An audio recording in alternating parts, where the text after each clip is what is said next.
Devaya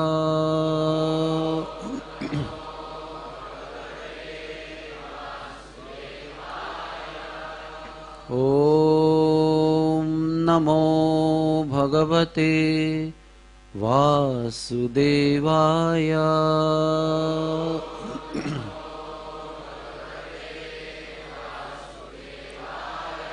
Om Namo Bhagavate Vasudevaya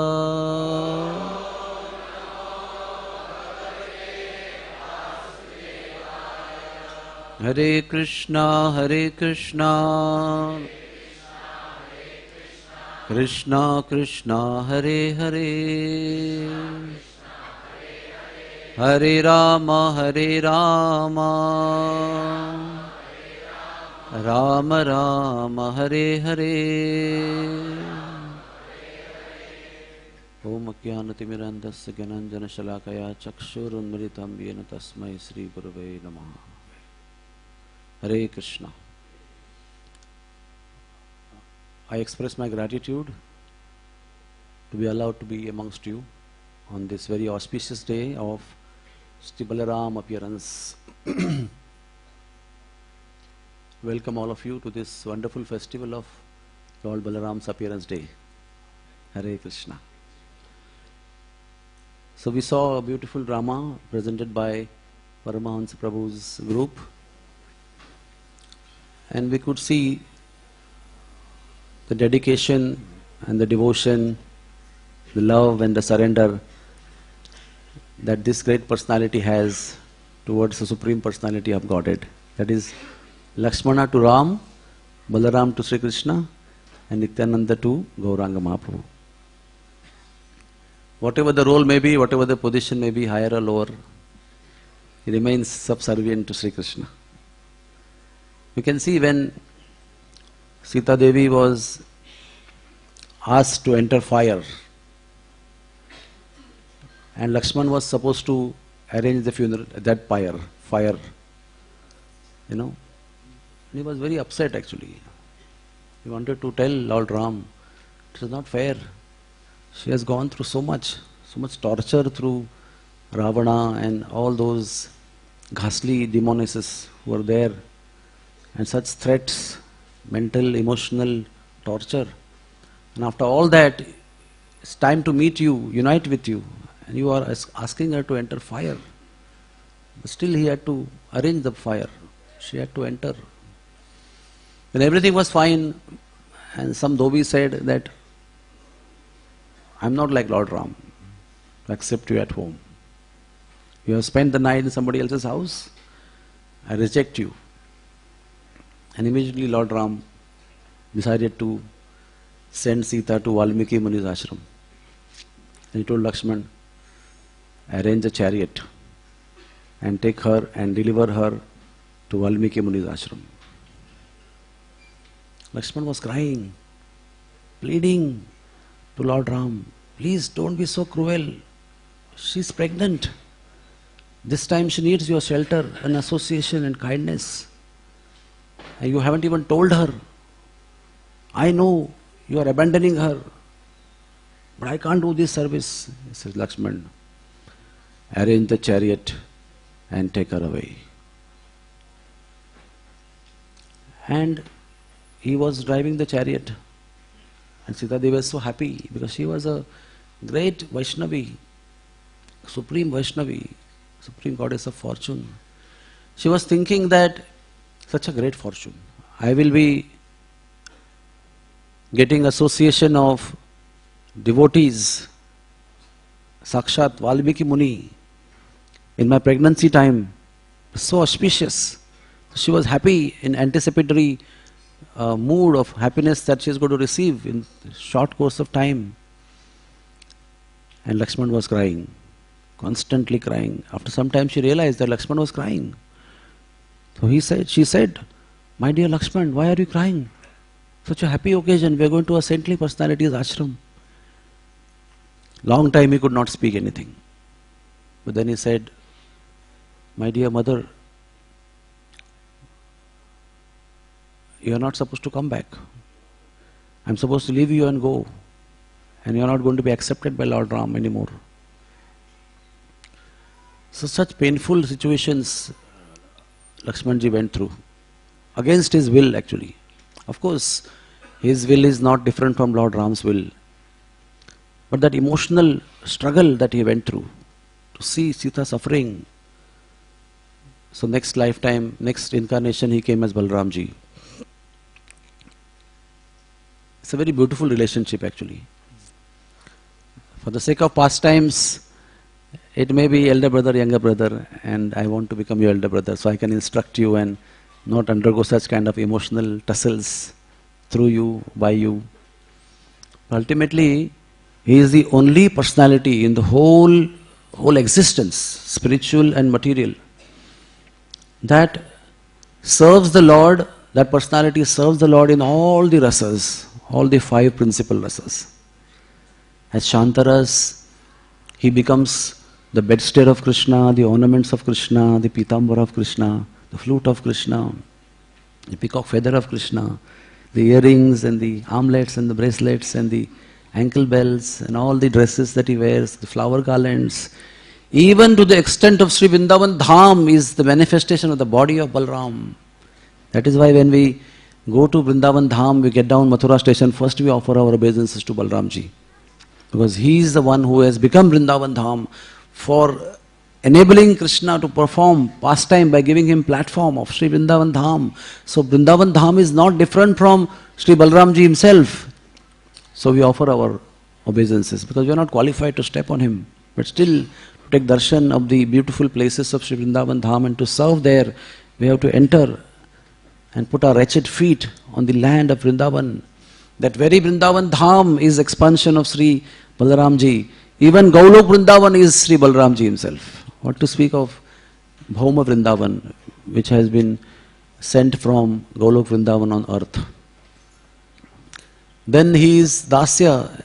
Whenever Krishna goes to pasture grounds and he gets tired, he massages Krishna's feet, puts those lotus feet, blue lotus feet with red soles in his lap, and with his strong hands he massages the butter-like lotus feet of Krishna and gives him pleasure and makes him rest, get de-stressed from the fatigue that he has gone through.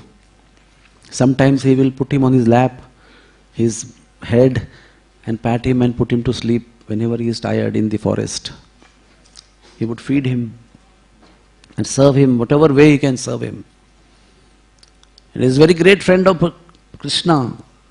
You can see, we will describe in our discussion today how Balaramji's pastimes and Krishna's pastimes are non-separable. Can we describe Balaram's pastime without Krishna? Impossible. Because their pastimes are so united and so mixed with each other. As one without the other is incomplete. It cannot be completed.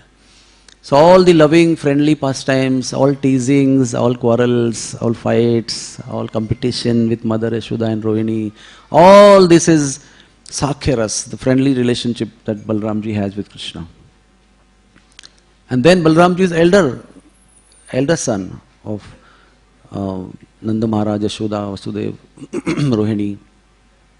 So whenever they would prepare to go to forest, Yashoda Mai would always take Balaram aside and talk to him. See, you know our Kana, how naughty he is, how restless he is. You know, he will jump from branches of the tree, he will jump in Jamuna, he will be, sometimes mischievous with ferocious animals, he will do anything. But you are elder brother, please take care of him. See, when he goes by the side of Jamuna, he doesn't fall in Jamuna. You should hold his hand and protect him. He is very adventurous, he does so many things which he is not supposed to do. But you please take care of him. So then he comes in Vatsalya Bhav. He comes in paternal mood and always protective towards Krishna. That is the Vatsalya Bhav. And then lo and behold, he wants to serve Krishna in Madhurya Bhav also, Shringar Ras also. So how he does that? He takes birth in the house of Vrishabhanu Maharaj and Kirti Maya as a younger sister of Radharani. Radharani has an elder brother, Sridama, then there is Radharani, and then Ananga Manjari is the younger daughter of Vrishabhanu and Kirtimai. And in the form of Ananga Manjari, he heartfelt services to Radharani and to Gopis he offers in Shringar Ras and Madhuri Ras. So this is the only personality. Whatever position he may take, but always, always, always is only serving, serving and serving. That's why Srila Prabhupada describes him as Supreme Personality of Servitor Godhead. Sri Krishna is the Param Purushottam, Supreme Personality of Godhead. The only master of the whole creation and existence. And Sri Balaramji also is Supreme Personality of Godhead, but he is Servitor Godhead. Srila Prabhupada explains that the only difference between Krishna and Balaram is the color. Sri Balaramji is like the bright, effulgent spring cloud that comes in month of Chaitra. Very beautiful, shining, effulgent, fair colored. And Sri Krishna is the color of the cloud which is filled with water and is about to rain. Rain and please everybody. Like people in Bombay are so much burning, scorching with heat. Now they are drenched with so much of water and from skies. So Sri Krishna is of the color of dark monsoon cloud and Sri Balaramji is the color of spring, bright, fair cloud. Only with this difference, there is no other difference between Sri Krishna and Sri Balaramji. That means Sri Balaramji has all the 6 opulences, all the attributes of Sri Krishna, except the color. But still, Sri Balaramji's personality is very unique and very inspiring. Srila Prabhupada explains that Sri Balaramji is a very integral personality in one's devotional service. Nayam Atma Balahine Nalabhya. Prabhupada quotes this in Krishna book and various places. One cannot attain the supreme platform of self-realization without being sufficiently favored by Balaram. So, on this auspicious day, we all have to gather our heart, gather our emotions and feeling and concentrate them towards the lotus feet of Balaramji, begging him, please favor us, please throw your merciful glances of mercy upon us, Kripa Kataksha. Please give us that favorable predisposition towards Sri Krishna, who is the Supreme Personality of Godhead, the goal of our life, the worshipable object of our life. Without you, O Balaramji, we cannot even imagine to attain devotion to Krishna. So, Balaramji is the source of spiritual strength. Bala, all that is supposed to be Bala comes from Sri Balaram. That means the most important of that Bala is spiritual strength. Spiritual strength means we require strength to perform our chanting. Does everybody agree with this? Do we require strength to chant Hare Krishna? Yes, we all require strength, the determination, the strength of determination, the strength of conviction, strength of enthusiasm to chant Hare Krishna, and that comes from Sri Balaramji. We also require intellectual strength to make decision of rationalization, make a rational decision when time comes to have dvandva in our life, a situation which is having, I should do this or do that. So that intellectual strength also comes from Balaramji. Then we require emotional strength from worldly point of view to bear with the different kind of situation that happen to our life, which put us in stress. To bear with that, we require emotional strength to still carry on, to help others to carry on, to counsel others to carry on. That strength comes from Balaram. Mental strength to think, to feel and to desire, to serve Krishna comes from Lord Balaram. All of us need that strength. So mind starts thinking of sense gratification, mind starts feeling the worldly enjoyments, the mind starts thinking about the worldly enjoyments, then spiritual life becomes disastrous. So we need that mental power that we call as willpower. Everybody wants willpower. Even to execute something against all odds, we require willpower. So we have to pray to Balaramji to give us that willpower to execute that service. The biggest service is to chant Hare Krishna, Krishna Krishna, Hare Hare, Hare Ram, Hare Ram, Ram Ram, Hare Hare. We need willpower to perform our sadhana continuously, regularly, uninterruptedly, every day in our life. It's not that seasonally we chant Hare Krishna. When festive season comes, Savan Bhado, Chaturmasya, it's not like that. Our sadhana is not in Savan Mas only. Our sadhana is all throughout the year, all 12 months in a year, Whereas in Maharashtra, in ritualistic atmosphere, everybody becomes very devotional when Shravan month comes. They do all their nonsense on the Amavasya day and then they want to be a little religious on Shravan. But the process that Srila Prabhupada has given us requires 12-month performance. Can we take off on Sunday? Can we take off on 15 August? No. In fact, we have to chant more on that day. Make it holy. The purpose of holiday is to make it holy. So we look for the opportunity when there is free time and we chant. And for all that, you require a lot of determination. And that wonderful quality of determination is bestowed upon us by Sri Balaramji. And what to speak of physical strength? Physical strength also is required. If the health is fine, then we can perform devotion. If health is fine, then we can go around Govardhan 22 kilometers. Every time we do Govardhan Puja, Govardhan Parikrama, we pray to Balaramji to give us strength. More important is the strength of mind to do the Parikrama. Because the fear always is there, whether I will be able to complete or not, whether I will have to give up in between or not. So first we pray for the determination, conviction, and then we pray for the strength to go on. The last 5 kilometers, everybody is praying, asking again and again, how many meters, how many feet, how many feet to the destination. But I have seen, my experience is that by praying to Balaramji, every parikrama is complete, somehow or the other. We started doing parikrama of Govardhan when we were 21 years old. So many years have passed, but still by the mercy of Sri Balaramji, it's going on. And I hope it will go on for many more years. Because some physical strength is something which is going from us. But we don't want to pray to Balaramji that let us have strength of 20-year-old boy, because we cannot think of breaking the laws of nature. Laws of nature cannot be defied.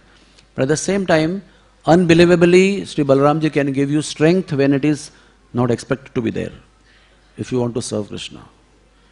Like for example, that Goswamiji who was running with Sriji Maharani from Siopur to Barsana, because when Mughals were attacking, the deity of Sriji was taken to Siopur.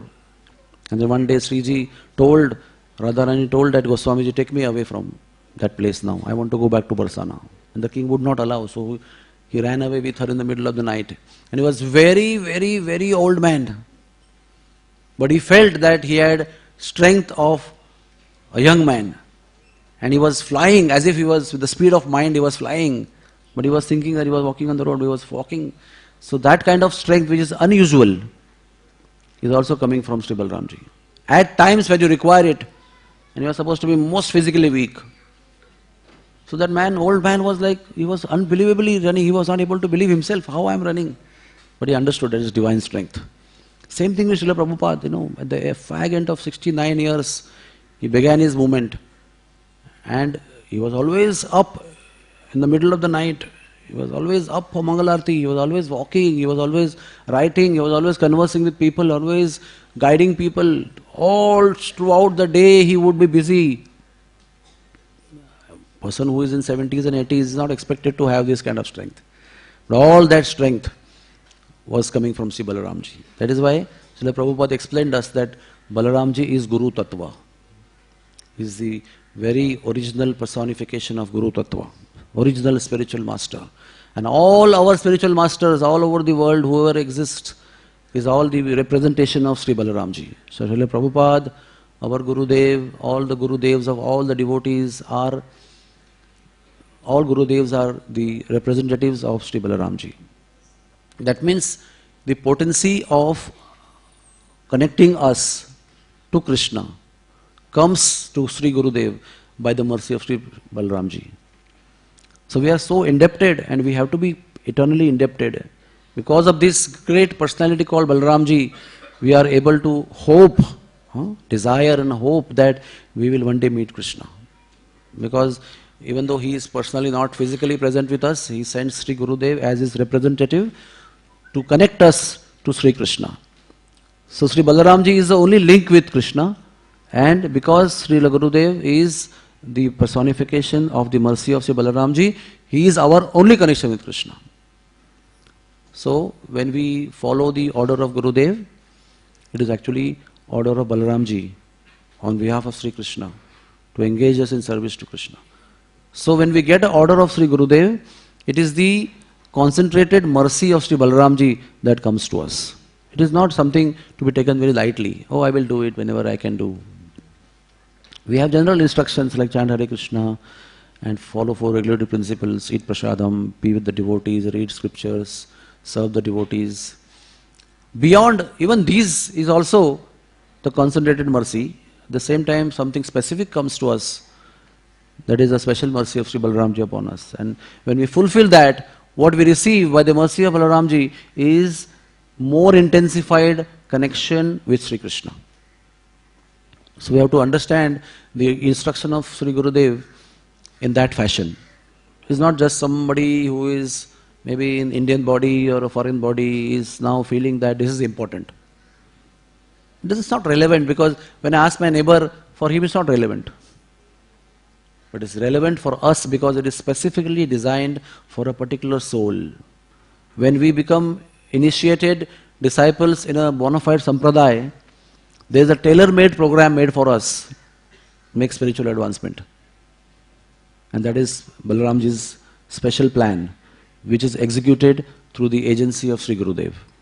And it is not what is relevant to me is relevant to others. Most of the times it is very specific. Like Srila Prabhupada told some sannyasis to stay in Vrindavan and do construction. And some sannyasis is told to go and preach all over the world. Same sampradaya, same guru, but still the instructions are different, because instruction of Gurudev is meant for self-realization and spiritual progress of an individual soul, tailor-made. At the same time, the sustaining power of the nature is materially understood as law of gravity. We know that everything is supported by law of gravity. It falls down by the law of gravity. But actually, the law of gravity is a display of the potency of Sankarshan Balaram. Because I will tell you a nice story how it is this display of Lord Balaram. One day, Lord Vishnu told Shesha, that is Ananta Shesha, that please lift the earth on your head. Then Shesha said, please fix up some time period for me to hold it. Then Vishnu said, start chanting my names and pastimes. When that will end, you can keep the earth down. Shesha said, who will support me when I will hold earth on my head, with earth on my head? Then Vishnu said, as a tortoise, I will support you.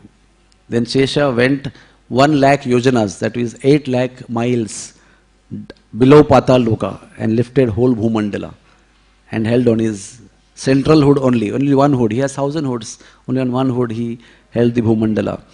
All snakes followed him and stayed in various Patal Lokas. I mean, Atala, Vitala, Sutala, Mahatala, Talatala, and Rasatala. So, this particular pastime is called a Shesha Akhyan, and by which we can understand that all the Bhumandala that we are living on is actually held by Sri Balaramji. But still, that Balaramji also is supported by Sri Krishna in Kurma avatar. Because when he went 1 lakh yojanas below Patal Loka, below him went Kurma avatar and supported Sri Balaramji. But for us, we have to understand that we are supported by the display of spiritual strength by Sri Balaramji. So like this, we can see in principle, philosophically and technically, Sri Balaramji is a very important personality for us. And that Balaramji in the next incarnation comes as Sri Nityananda. It is said, Prabhupada explains in Krishna book that Balaramji is extremely merciful. But in Krishna, when he comes with Krishna, he displays his mercy by killing the demons, by displaying his strength. He is very happy, he is very pleased to display his strength. But when the same personality comes as Nityananda, all that prowess of killing and punishing goes away, and what remains is the essence of that personality, which is fully manifest in the personality of Lord Nityananda. Lord Nityananda Prabhu ki! And you can see so much mercy. Sometimes it's called as Avadut. Even Balaram is called as Avadut because of unpredictable behavior. What he will do, what time, nobody knows. Supreme Personality of Godhead, Sri Krishna is never appears to be intoxicated, reeling eyes and rolling eyes. But Balaramji is, whenever he goes out, Varun Dev sends his daughter Varuni in the form of a beautiful honey-like beverage, which is oozing out the leaves of the trees when Balaramji is around. Now all that beautiful beverage is collected and then is given to Balaramji as Varuni, and Varuni is drunk by Balaramji, and then Balaramji gets totally spiritually intoxicated, his eyes rolling and reeling, and he behaves very unpredictably. So he is Avaduta. So Nityananda Prabhu also is Avaduta.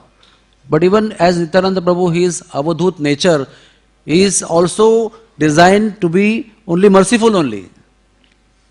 It is said in Chaitanya Charitamrita that when you see Nityananda Prabhu in a brothel house or in a alcohol place, what is called that? Bar. One should not misunderstand him. He is only gone there to deliver somebody. That is his personality. You will find him in very odd places doing odd things. Like here, Haridas Thakur is saying, no, please don't take me. It is very dangerous to go near these people. They are atrocious. They are burning houses. They are raping women. They are killing people. They are hurting everybody. You don't tell me to go there. But he says, no, if these two people become devotees, then my Lord Gauravachandra's fame will be known all over the world, all over 3 worlds. Everybody will become devotee. If only these 2 people become devotees. So it's very unusual, So you may say that, no, I will in the effort of convincing these people to become devotees, in that same effort I can make maybe hundreds of couples as devotees. But he says, no, the potency that these 2 have to become devotees, if they become devotees, this event will become so powerful that everybody will become devotee, understanding the mercy of Lord Gauranga. So he was determined, he was pulling Haridas. Almost they saved their life one day, because he was chased by Jagai and Madai. Again, when the report was given to Chaitanya Mahaprabhu, it was told that this Nityananda is a very dangerous person.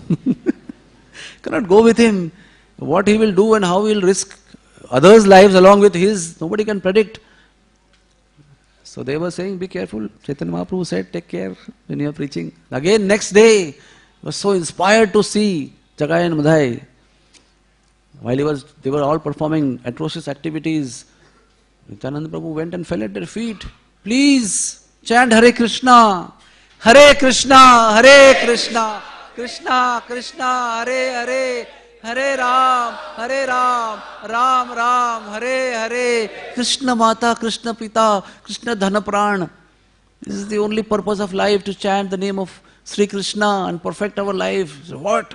You dare to tell me to chant? So he picked up the earthen pot. They had a plastic pot today. They were Kali Yuga Jagai and Madai. He had an earthen pot, and he didn't just hit with little force. He hit with force to kill. Immediately his face was flooded with blood, and the supreme strength personified in this merciful incarnation fell down unconscious almost at the feet of, is Jagai or Madai who hit him? Madai. Fell down, and instantly appeared Chaitanya Mahaprabhu and said, Chakra, Chakra, Chakra. And Chakra appeared on the finger of Chaitanya Mahaprabhu when he was about to devour Jagai and Madai. How dare do you two attempt to kill my devotees? But you know something? That Chakra could not leave the finger of Chaitanya Mahaprabhu. Chaitanya Mahaprabhu was as Sri Krishna himself ordering Chakra to leave and cut the heads of Jagai and Madai. But the Chakra couldn't leave the finger, because as soon as Mahaprabhu invoked Chakra, the unconscious, so-called unconscious Nityananda Prabhu woke up and fell at the feet of Chaitanya Mahaprabhu and said, Mahaprabhu Gauranga, please do not do this. If you do this, then you'll have to kill everybody in Kali Yuga. Everybody is mini jagayan mata. Everybody is so sinful in some or other way. And then you'll have to kill everybody. Then what to speak of your mission for which you have come? All the mission fails here. So please do not let your mission fail. Please be merciful. Save them. Be kind to them. That is why the chakra could not leave. That means the power of Lord's desire to punish was defeated by the power of compassion of Nityananda Prabhu. And the chakra also was obliged not to leave the finger of Lord Chaitanya Mahaprabhu. And then he left finally. You can see there's so much mercy. What is the philosophy of mercy of Nityananda Prabhu? Maar khaye prem de. Maar kha ke prem dete. Generally people prem dete hain aur prem lete hain. By giving love, they receive love. When they give love and receive love. Here Lord Nityananda's philosophy is that you get hurt, you get punished, you get troubled by others, and still you give mercy to others. That is our movement.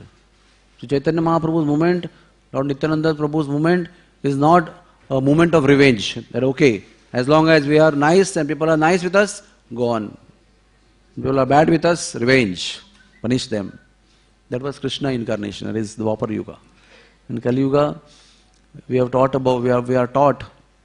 to give mercy, to forgive what has happened to us, and to give the essence of life, the mercy of Lord Gauranga to everybody else. That is why Srila Prabhupada got too much trouble, so much, in one sense, atrocities he went through, so many difficulties and so many troubles. Mr. N in Juhu. Prabhupada was talking sometimes angrily and sometimes in a strong way about Mr. N. But still, he was very kind. He was very kind to his wife afterwards also. He gave shelter to him. So he carried the mood of Nityananda Prabhu, of forgiveness and still giving the essence of Sri Krishna Bhakti to all the fallen conditioned souls without looking for qualification, yogyata vichara nahi. He never considered what is the method of receiving the mercy of Lord Nityananda is to simply sometimes shed one tear from one corner of the eye while chanting the name of Hare Krishna. Hare Krishna, Hare Krishna, Krishna Krishna, Hare Hare, Hare Ram, Ram Ram, Hare Hare. Simply having sincere desire and chanting the holy name of the Lord, if one does, Lord Nityananda bestows that personality with Krishna Prem. When you chant Gaura Nityananda, Nitai Gaur, Krishna Prem runs behind that person who chants the name of Gaur Nitai. This is given in Chaitanya Charitamrita. This Krishna Prem, the very Krishna Prem, love of Godhead, runs behind that person to bestow him with the mercy of Krishna Prem when we chant Gaur Nitai.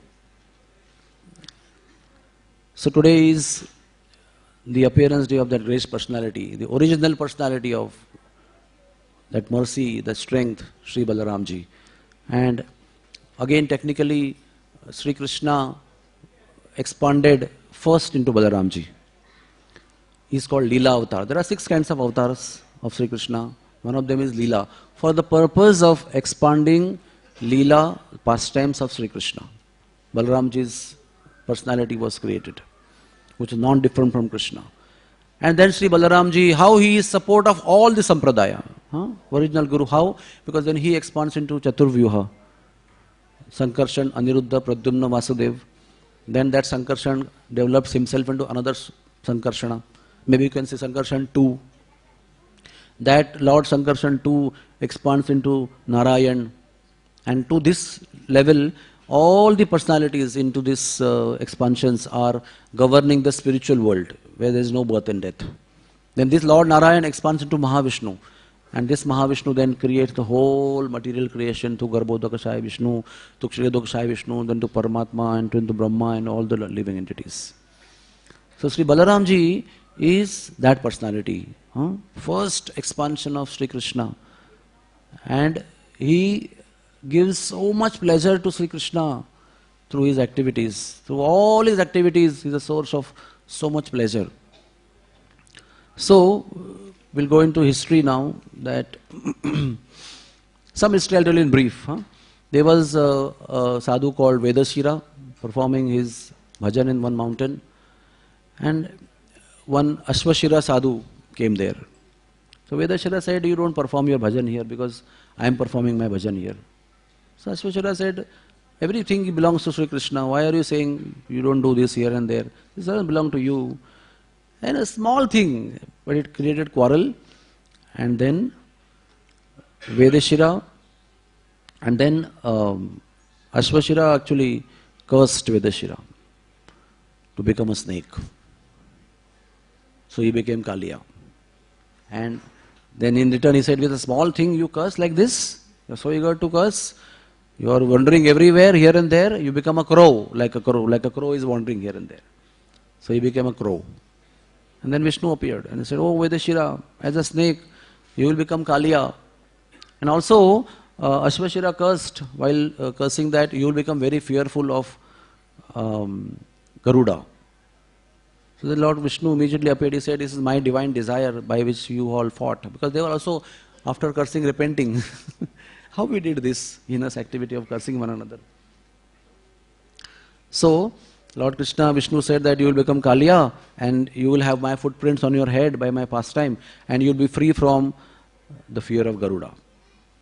And he said, Ashwashira, you will become a crow, but you will be known as famous great rishi called Kakabushunda. And you will be the great devotee of Lord Ram, my incarnation. And with highest form of Gyan and Siddhi you will be bestowed. You will become Trikaladarshi. So Kakabushunda became great Ram Bhakta.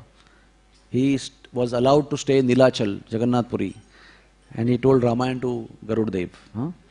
Then what happened in Chakshusha Manvantar, in the Manvantar of Chakshush Manu, the son of Prachetas, Daksha, Prajapati, married his 11 daughters to Maharshi Kashyapa. The best among the 11 daughters who were married to Kashyapa were Kadru. And she gave birth to all this snake progeny. And the eldest snake was Shesha, with 1,000 hoods. He was the eldest son, Jeshtaputra. And Kaliya was one of them. And he also had many hoods. And so many snakes were given birth by Kadru. We had sometimes hundreds of heads, 500 heads filled with poison. And they were given Ramanaka Dweep by Brahma to stay on earth in one place, it was in Fiji Island. Or they were given generally all the places in the 6 kinds of hellish planets. Now that Kadru incarnated as Rohini Devi. That is why I told this story to you. And that Sheshnag incarnated as Balaramji. This is the history of Sri Krishna, Sri Balaramji and Rohini.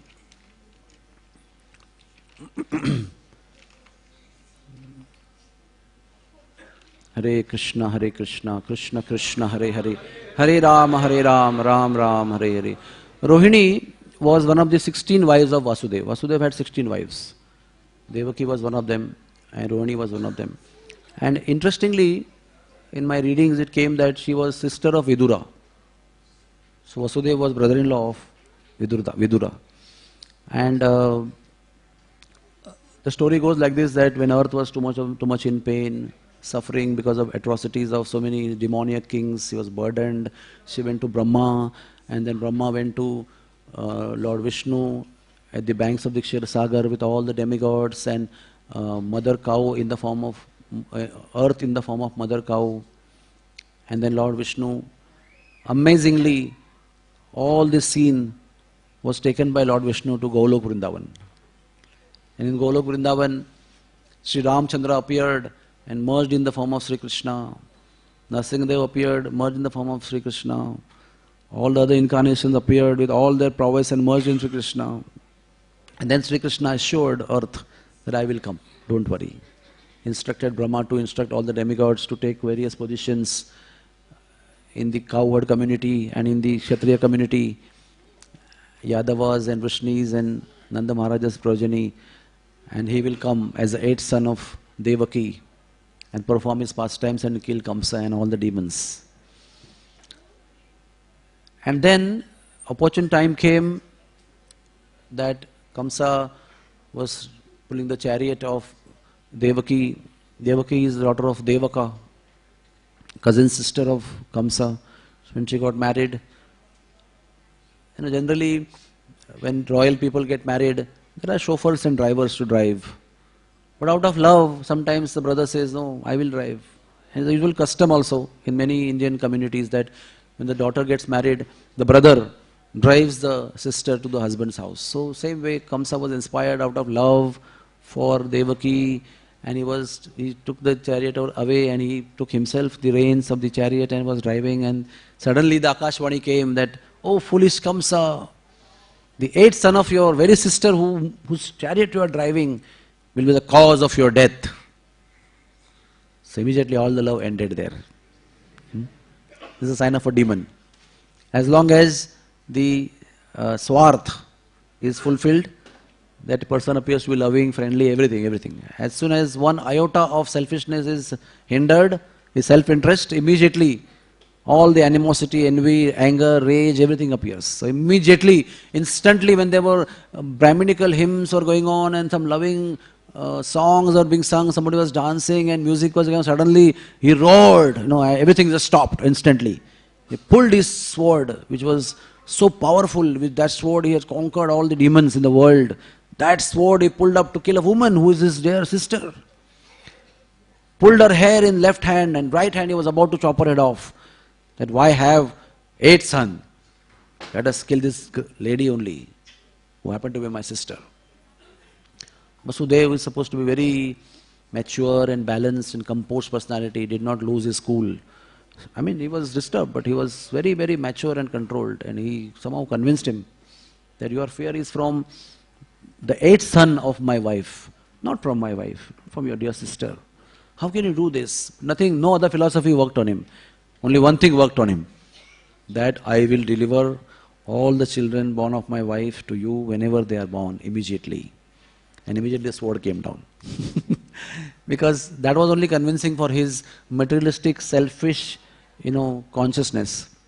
But okay, I understand this, that she's not going to kill me, the son will kill me. So, and Vasudeva's personality is such a wonderful personality. Vasudeva just didn't say this to save the situation, to save his wife's life, or to save himself from the wrath. As soon as Kirtiman, the first son, was born, Vasudeva went. And even personality like Kamsa, who was so atrocious, so heinous, so demoniac, was impressed. Wow, look at the personality of Vasudeva. I really appreciate you. Your own very son, the first son out of your marriage, you have been bringing here. I'm going to kill him.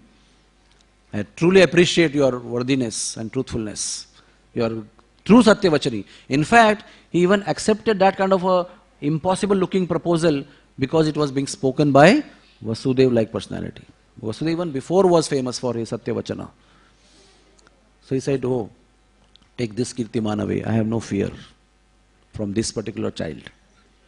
And then Narad Muni is telling Bahulashva, then I came there to enhance the sinful burden of Kamsa.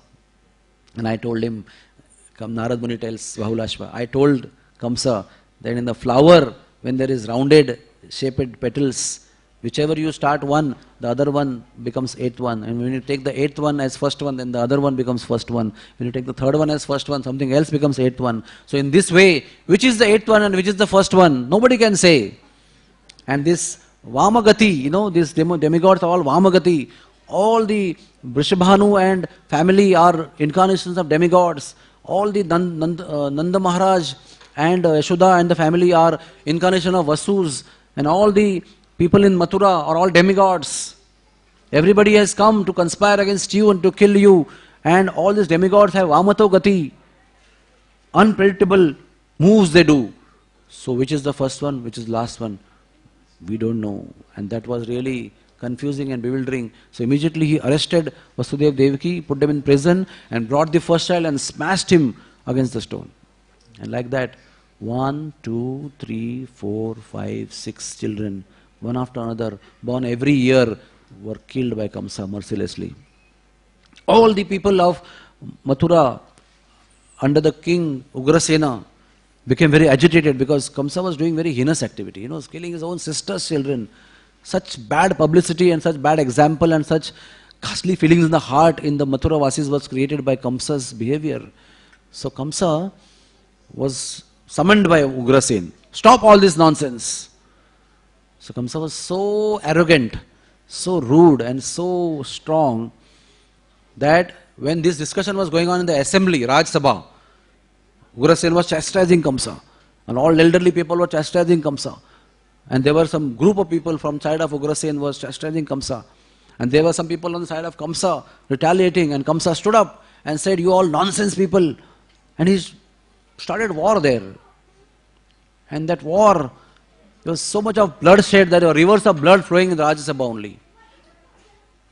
And then Kamsa, it is said that when he raised his club, whoever the club touched, their heads were sliced into pieces. There were hands and legs and heads everywhere in the assembly with pools of blood. And he raised himself and arrested his father and put them in the prison. All the elderly people who were attacking him were all put in the prison. And he assumed the throne of his father, King Ugrasen. This happened after the 6 children were killed. And you can imagine, there was effort to correct the situation and something worse happened. Kamsa became the king and started ruling everybody. And then Krishna in Golok Vrindavan called Yogamaya. Hare Krishna, Krishna Krishna, Hare Hare, Hare Ram, Ram Ram, Hare Hare. So, he told now, my plenary portion, Ananta Shesha, is going to appear in the womb of Devaki. Oh dear Yogamaya, please, after establishing my plenary expansion, Shesha in Devaki's womb, you please pull him from that and establish him in the womb of Rohini. When all this happened, all this chaotic situation happened, immediately Rohini was sent to Gokul under the protection of Nanda Maharaj. Looking at the anticipated difficulties that she may go through, secretly she was sent by Vasudeva, arranged, because he was in jail, he arranged him to send him to Nanda Maharaj. And Nanda Maharaj, a very dear friend of Vasudeva, at the same time he was also brother. Because the story is that Shurasen had 2 sons, Vasudeva and, Shurasen had 2 sons, one from Kshatriya wife, one from Vaishya wife. And Parjanya was the, I think, Vaishya son who became the king of Mahavan. And his son is Nanda Maharaj along with 4 other brothers. And here Vasudeva was Kshurasen's Kshatriya wife's son. So they were related. So close friends, then Vasudeva sent him and sent her, and she was under protection of Nanda Maharaj. And she was pregnant already. Now there is, Acharyas give explanation that Rohini is supposed to be the eternal mother of Balaramji. So the original Balaram was already in the womb of Rohini. And the plenary portion, Ananta Shesha, took, established himself in the womb of Devaki as the 7th child. And then suddenly Devaki was sleeping and she saw a dream that her child is being taken away from her womb. And when she woke up, she saw there was no baby in the womb. So all the Mathura, the news spread that Devaki had a miscarriage. And Kamsa was surprised. But he was said, anyway, 7th child, I'm counting. So it is not very much worrisome to me. I don't have to bother about that. And then that 7th child was pulled by the power of Yogamaya in the womb of Rohini, who was in Gokula. And he explained that the Ananta Shesha portion, the personality, merged into personality of Balaramji, who was in the womb of Rohini in Gokul. And then immediately on 5th day after that, she delivered a baby son. That is the beautiful scenario of today. Exactly after 5 days of apparent miscarriage of Devaki, there Rohini delivered a baby boy. It was Swati Nakshatra, it was Wednesday. At that time, 5 auspicious planets were in Uchchasthan, that means in powerful positions. It was Tula constellation, we call it Tula Lagna, very auspicious also. And time was noon in the after, at 12 o'clock, at noon time. At that time, demigods were showering flowers from their own places. The Saptarishis, the sages, and the demigods were showering flowers. And it is said that the clouds which were gathered over Gokul, they were showering Varabindu. Varabindu means cool and soft and pleasurable rain. It's not heavy rain like Musuldhar.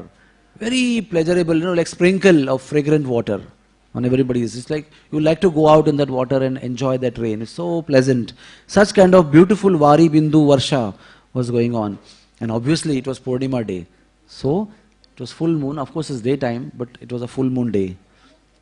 And Nanda Bhavan, it is explained, Nanda Bhavan was fully covered with effulgent light coming out of the body of this small baby boy, Baladevji. At that time, everybody chanted the names of Lord Vishnu and thanked Vishnu and sang, and Nanda Baba called many expert people in singing and playing instruments, and they all gathered and they really sang with so much of joy. And Nanda Baba did Jata Karma of this small baby, and then he donated 10 lakh cows, 1 million cows.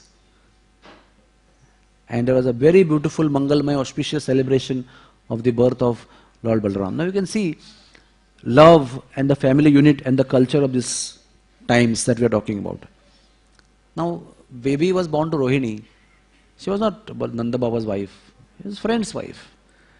But to make her feel happy, because her husband was away in jail, it's not a very happy condition that you are pregnant and you are in somebody else's house and your husband happens to be in jail with the other co-wife, and so much suffering, atrocity, danger, worry is going on, and you are delivering a baby in somebody else's house, and you will feel so morose, no? My husband is not there, my relatives are not there, some danger is going on there.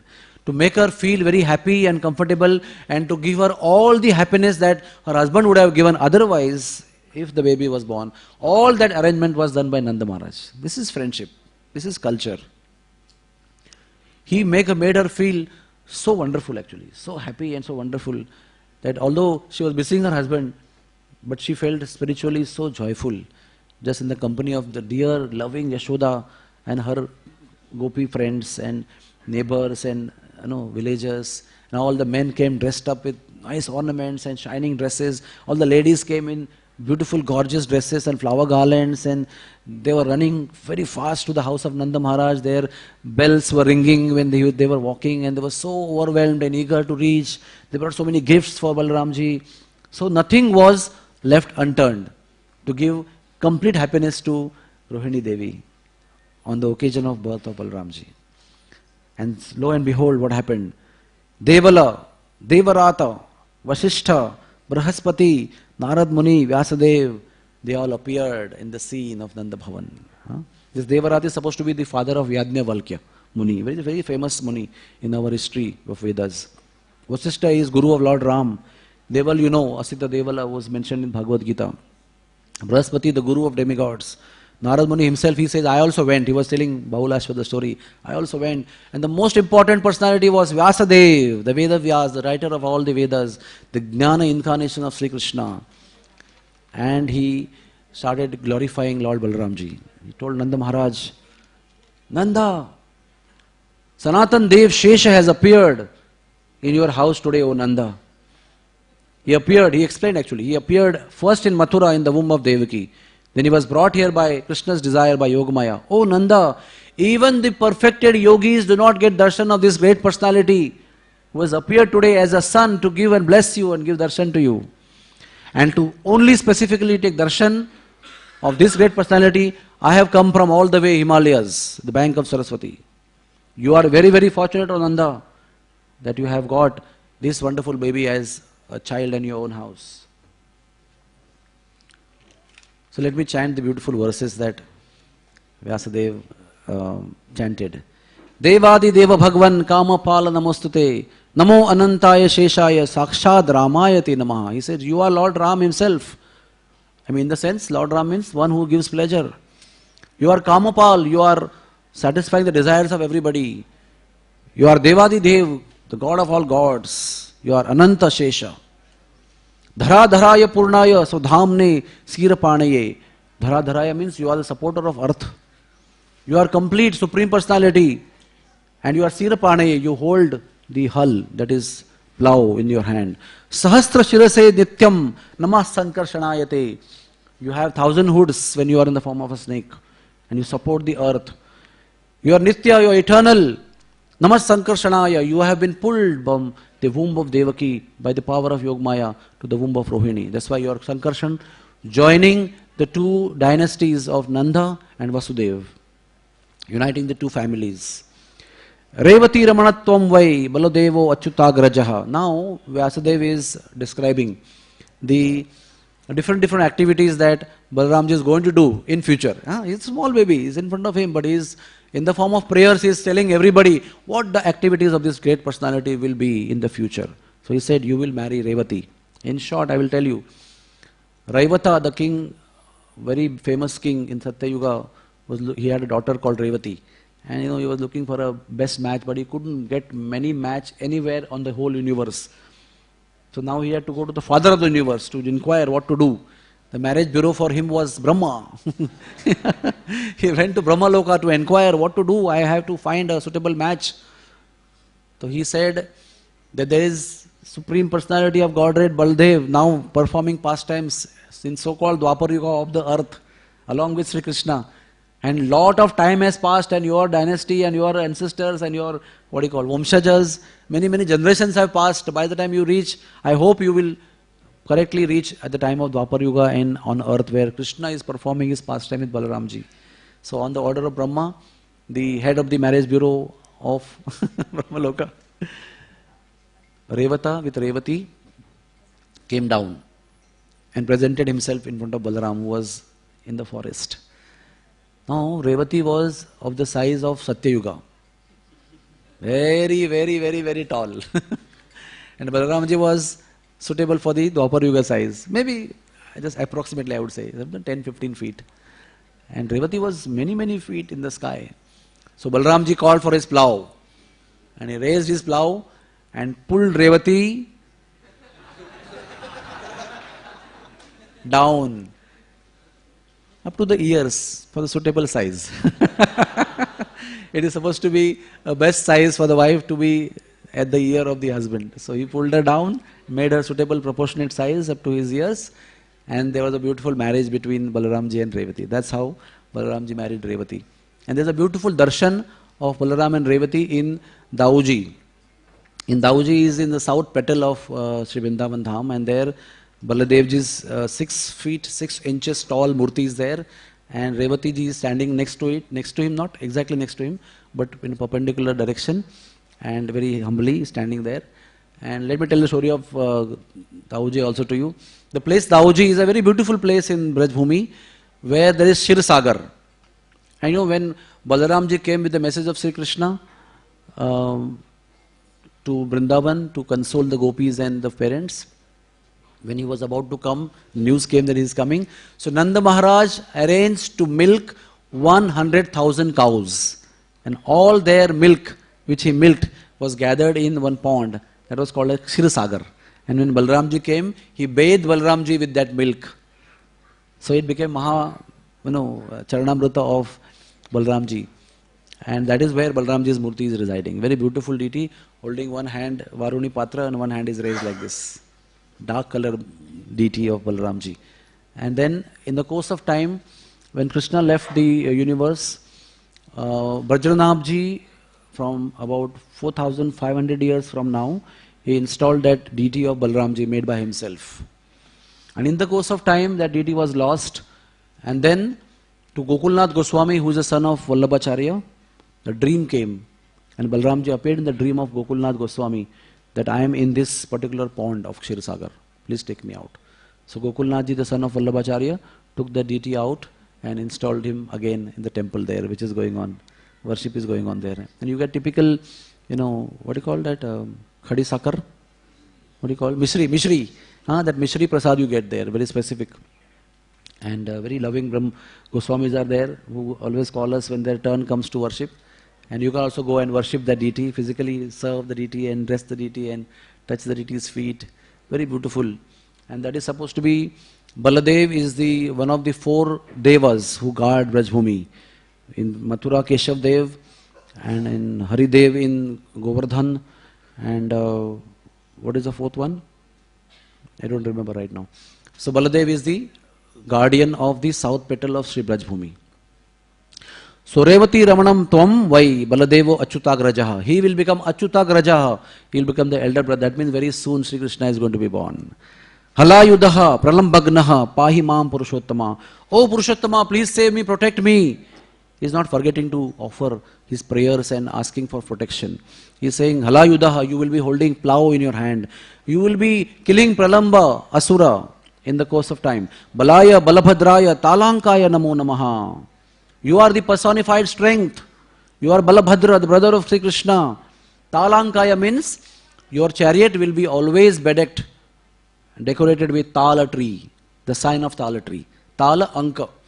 The dhwaja of your chariot will be of Tal tree. So if you see when Jagannath, Baldev, Subhadra are going in chariot, Rath Yatra, at that time if you closely observe Baldev's chariot, it is been decorated with Tala tree flags. Everywhere decoration of Tal tree is there. Nilambaraya Gauraya Rauhineyaya Te Namaha. Nilambaraya means you always will wear blue dhoti. That blue dhoti is worn by Balaramji because Sri Krishna's color is blue. And he never wants to forget Sri Krishna. He always wants to cover himself with all deep, intense memories, smaran of Krishna. That is why Radharani also wears blue sari. Sunila Vasana Gori Rupe Guna Dhanya. So Sri Balaramji also wears blue dhoti. Nilambaraya, Gauraya, your effulgence is fair like a spring cloud. Rauhineyaya, you are the son of Rohini. Dhenukari, Mushtukari, Kubhandari Stamevahi. You will kill Dhenuka, you will kill Mushtika, you will kill Kubhanda in the course of time. Rukmyari, Kupakarnari, Kutari, Balavantakaha, Balvalantakaha. He's just telling in short all the names. You will kill Rukmi, you will kill Mushtik, you will kill Kupakarna, you will kill Kut, along with the, Shal, Toshal, Kut, Chanur and Mushtika. The 5 wrestlers were there. So of that, Mushtika was killed by Balaram and Kut was killed by Balaram. Rest were killed by Krishna himself. Kalindi Bhedanosi Tvam Hastinapura Karshaha. You will pull Kalindi and break her into many pieces in the course of time. You will attract Hastinapur towards Ganga. Hastinapur Akarshakaha. Vividari Yadavendro. You will kill Dvivida, gorilla. You will be the king and the chief amongst the Yadavas, Yadavendra. Brajamandala Bandanaha. You will be the Bhushana, ornament of Sri Brajamandal. Kansa Bhratur Prahannasi. You will kill the brothers of Kamsa.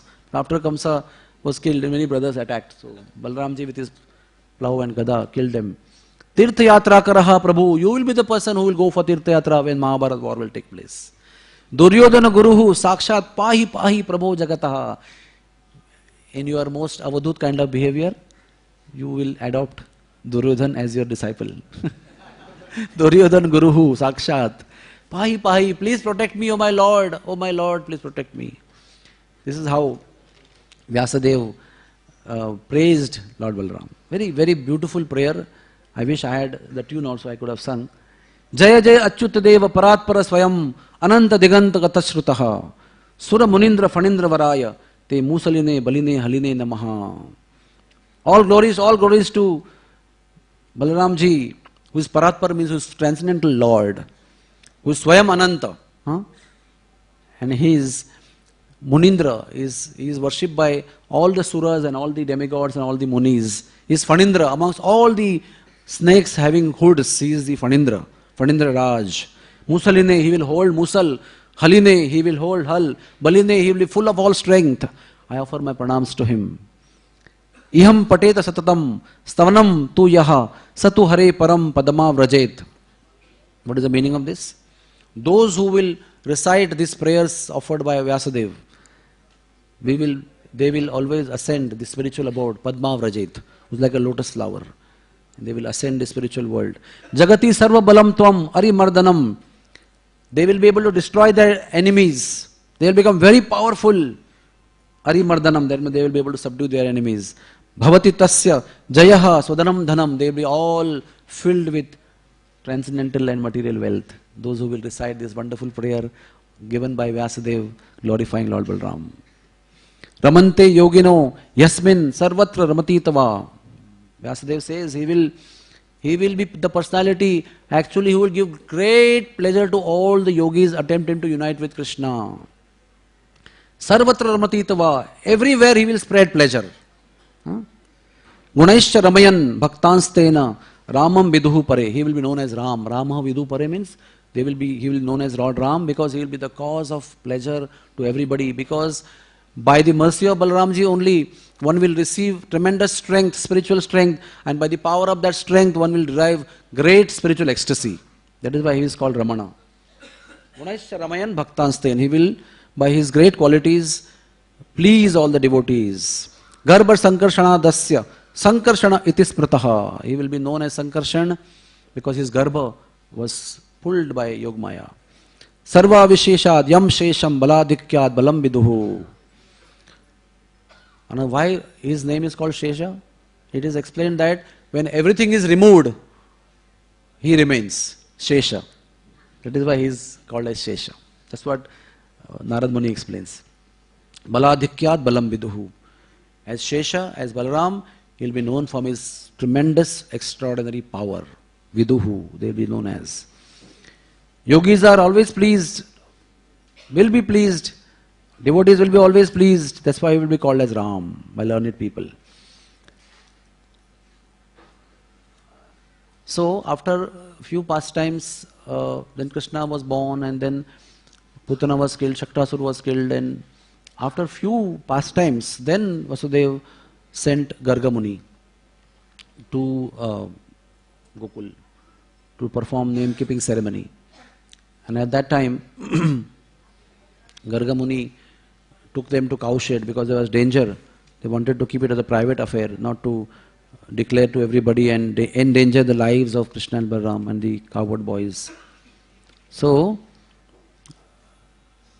Garga Muni also repeated the same thing, that he will be cause of highest bliss to everybody, so he will be called as Ramana. He will be the source of all strength, so he will be known as Bala. He is the king of all demigods also, so he will be known as Deva. So you can call him as Baladeva. And because he is the pleasure-giving potency of all the Supreme Personality of Godhead, he will be called as Ram. And he will be the cause of auspiciousness, he will please all the devotees, and he will give great pleasure to the Vrindavan Vasis. So in short, we will go through what pleasure they gave Brijvasis. Iti druksa lila bhir ananda kunde Swagosham nimajantam akhyapayantam.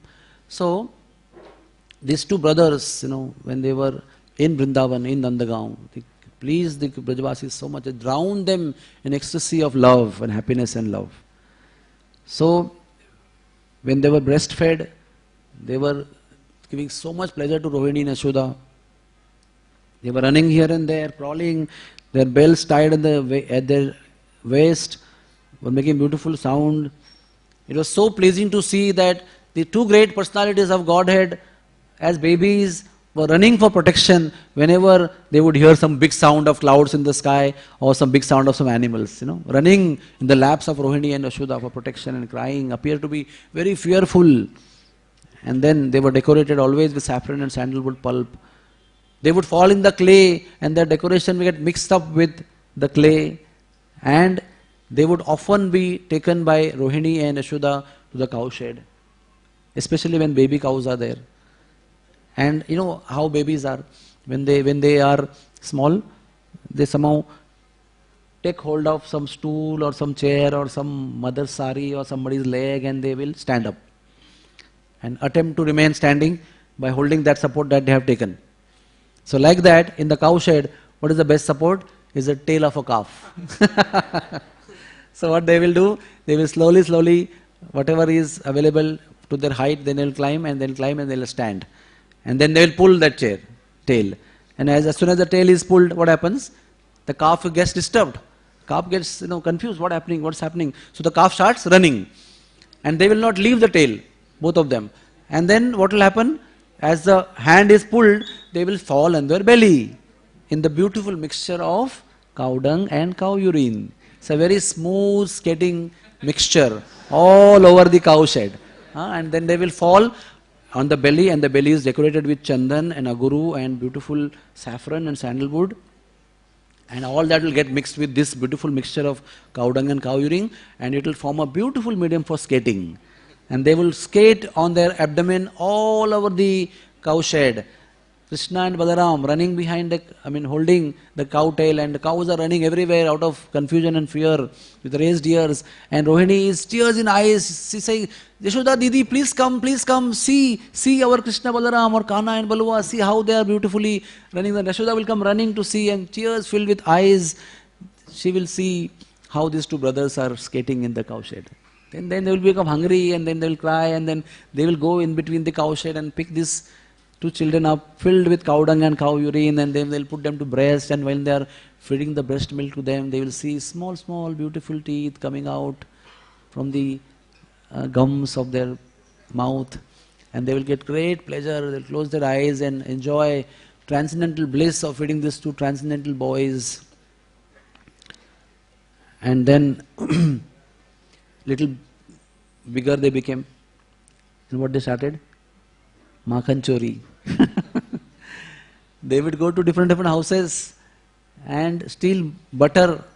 Of course, there is not so much time to tell all the butter stories, but very nice stories that the gopis would hang their butter pots higher than their heights, and somehow they will keep them in dark areas, and then still they would come and steal, because they will make the staircase of friends. On their backs they will climb, and finally they will pluck those pots, break them and eat them and feed the monkeys, and then they will get caught, and then but the ladies will say, you are a thief, we'll take you to your mother.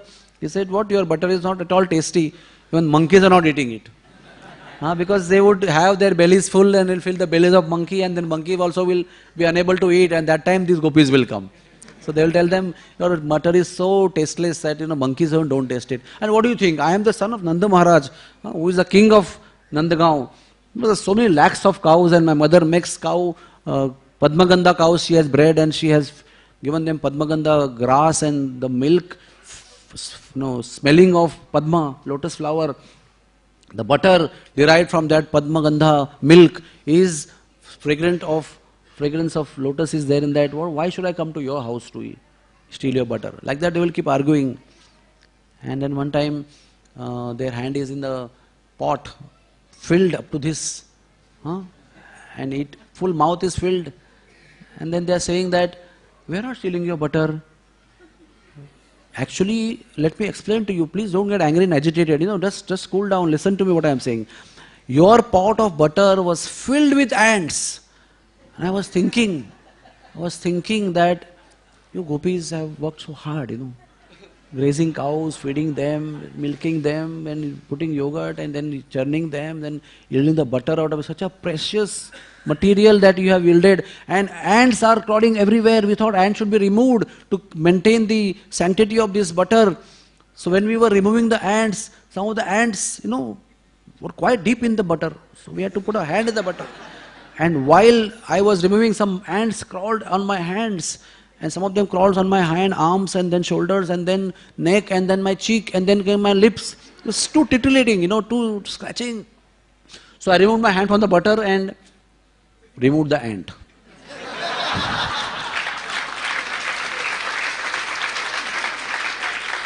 And while we were doing that, some butter touched our upper lips. So we just licked that butter. We have not eaten the butter. It's just the story is like this, and that's how they would give a lot of pleasure to all the gopis, and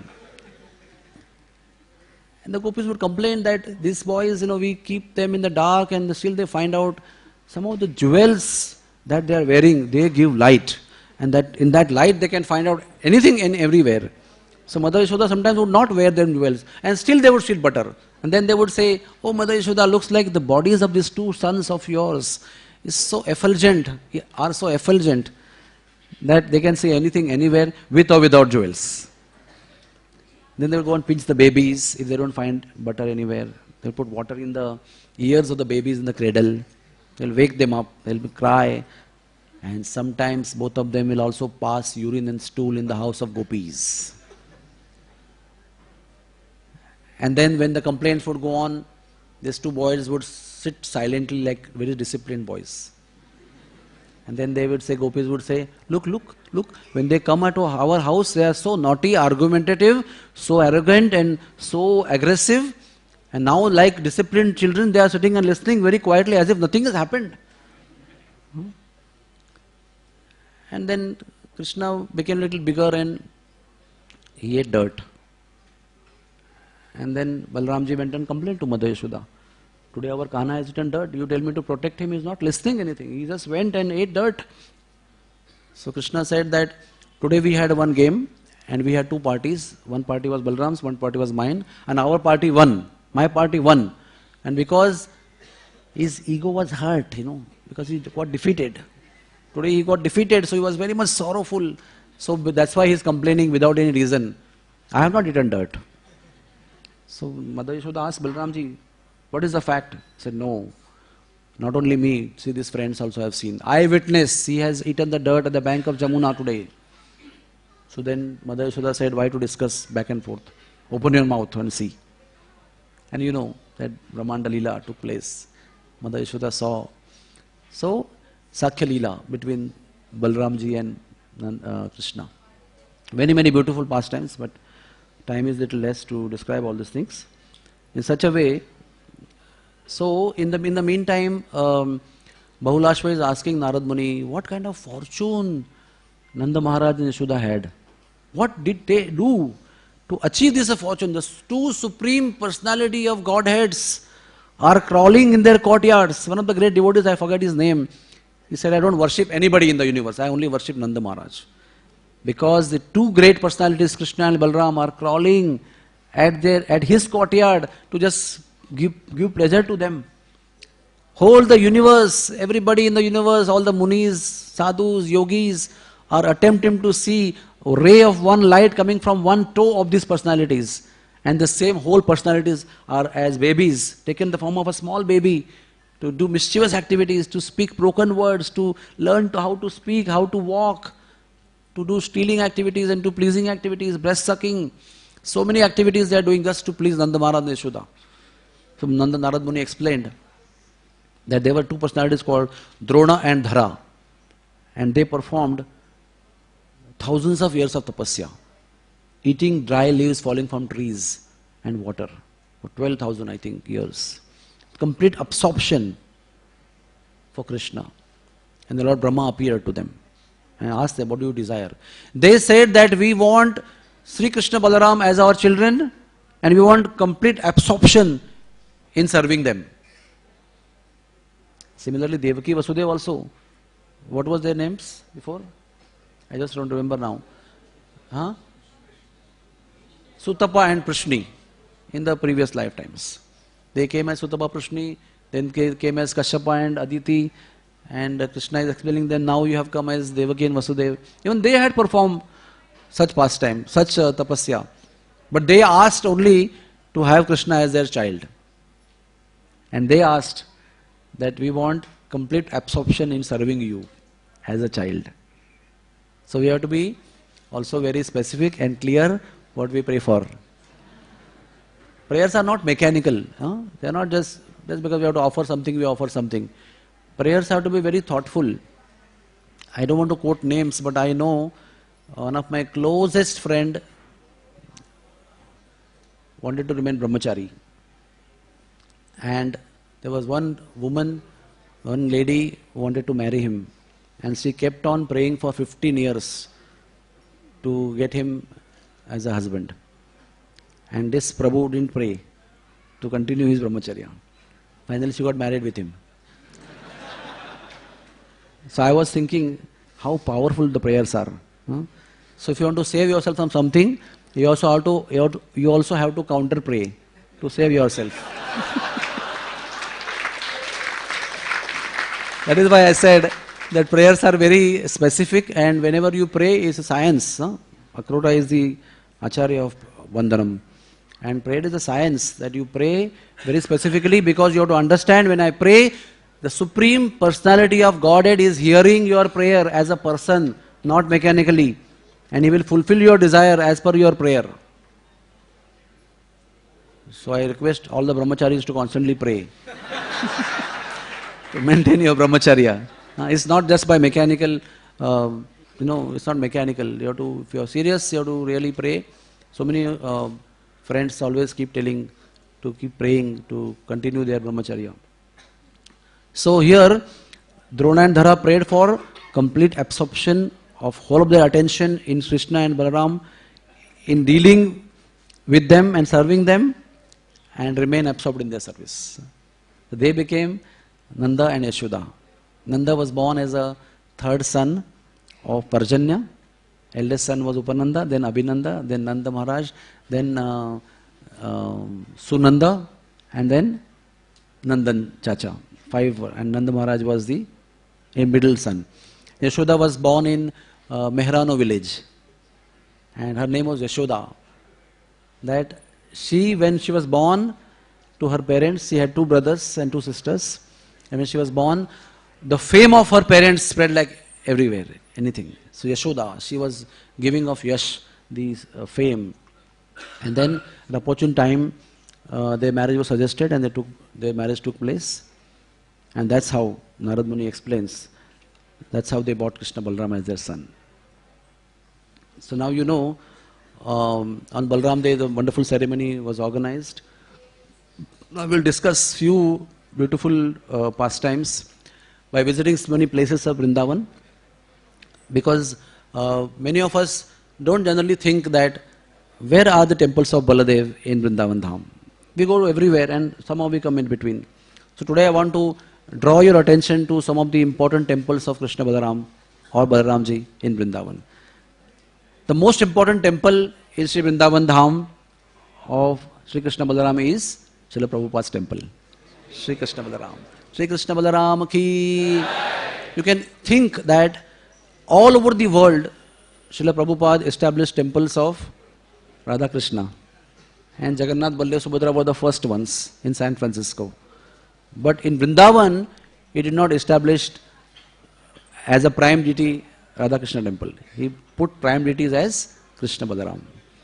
And one of the Brajavasi close friend of Prabhupada one time came to the temple and actually came to meet Prabhupada, but he didn't come up to see him for a long time.